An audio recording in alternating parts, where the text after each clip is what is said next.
এতদিন পর বাবাকে পেয়ে আদিত্য আমাকে ভুলে গেল। হ্যালো গাইস, আশা করি সবাই ভালো আছো।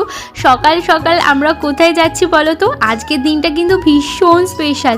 আমি, বাবু আর এখানে আমার বোন, আমরা তিনজনে রেডি হয়ে সকাল সকাল যাচ্ছি এয়ারপোর্টে। আজ থেকে ঠিক 4 মাস আগে শান্তনু কিন্তু মেক্সিকোর উদ্দেশ্যে রওনা দিয়েছিল।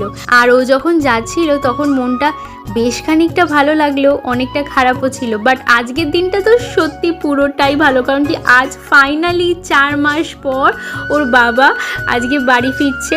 আর একটা বড় ছুটি নিয়ে ও এসছে, 1 মাস পুরো থাকবে এখানে। আর আমি ভাবছিলাম আদিত্য বাবাকে দেখে চিনতে পারবে কি না। ভিডিও কলে দেখার সামনাসামনি দেখার মধ্যে একটা আকাশ পাতাল তফাৎ আছে। আর এর মধ্যে ও তো অনেকটা বড় হয়ে গেছে, হাঁটতে চলতে কথা বলতেও শিখে গেছে। কিন্তু আদিত্য রিয়াকশনটা দেখে আমি সত্যি নিশ্চিন্ত, ওর বাবাকেও চিনতে পেরেছে। আর বাবার কোলে যাওয়ার পর ওর আর কাউকে চাই না।